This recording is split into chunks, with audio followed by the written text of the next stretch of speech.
আমি রান্না করব পাঙ্গাস মাছের তরকারি। অনেকেই তো আবার পাঙ্গাস মাছ পছন্দ করে না, কিন্তু আমি করি, আমার ভালো লাগে খেতে।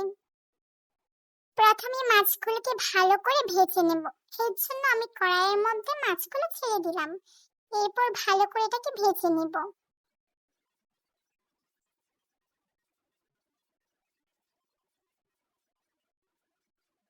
এরপর আমাদের রান্নার পাতিলটা বসিয়ে দিলাম। তার মধ্যে পরিমাণ মতো তেল দিয়ে দিব। এরপর পেঁয়াজ কুচি দিয়ে দিব, একটু বেশি পরিমাণে দিয়ে দিলাম। এরপর পেস্টটাকে নাড়াচাড়া করতেই থাকবো। যখন দেখবো পেস্টটা হালকা লাল হয়ে আসছে, তখন বাকি উপকরণগুলো দেব।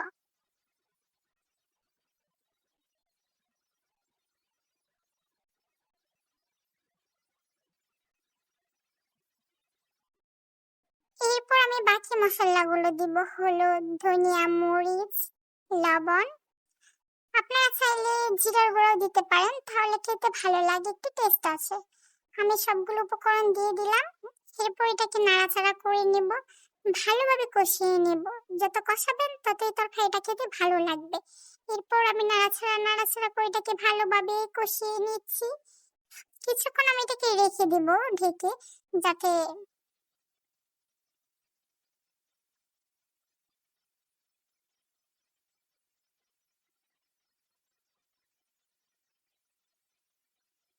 এরপর মশলার মধ্যে আমি একটু হালকা পানি দিয়ে দিলাম, কারণ এটা কষানো হয়ে গেছে।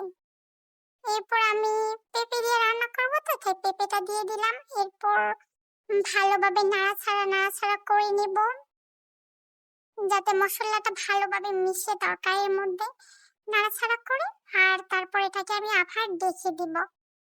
এরপর আমি সবজিটাকেও ভালোভাবে কষিয়ে নেব। হালকা একটু পানি দিয়ে দিলাম। এখন আমি ঢাকনা দিয়ে এটাকে ঢেকে দেব। কিছুক্ষণ ঢেকে রাখবো, 2-3 মিনিট।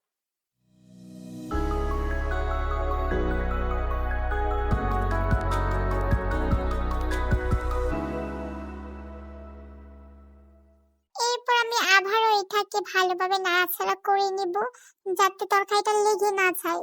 বেশিক্ষণ ঢেকে রাখলে তরকারি লেগে যেতে পারে।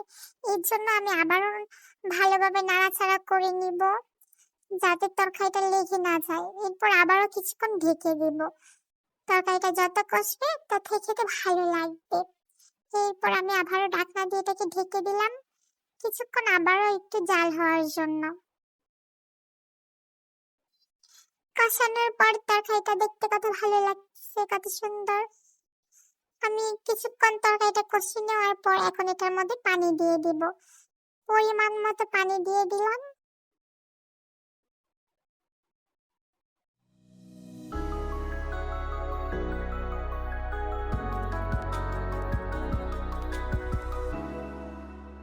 এরপর যখন দেখবো তরকারিটা ভালোভাবে গরম হয়ে গেছে, বলক উঠতেছে, তখন আমি মাছগুলো ছেড়ে দিব। তখন মাছগুলো দিলে তরকারিটা খেতে টেস্ট হয়, ভালো লাগে।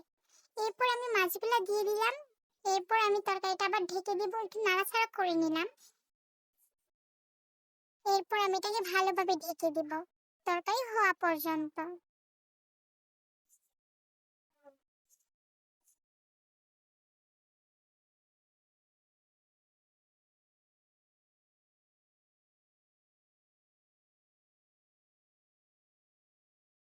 এই যে দেখেন গাইস, আমার তরকারিটা দেখতে কত সুন্দর লাগছে, আর খেতেও অনেক ইয়াম্মি লাগবে। সত্যি বলতে এভাবে যদি তরকারি রান্না করা যায়, স্বাদটাই আলাদা। পাঙ্গাস মাছ বোঝাই যাবে না, খেতে মজা লাগবে। এরপর গাইস আমি আমার কিচেনটাকে পরিষ্কার করে নিলাম।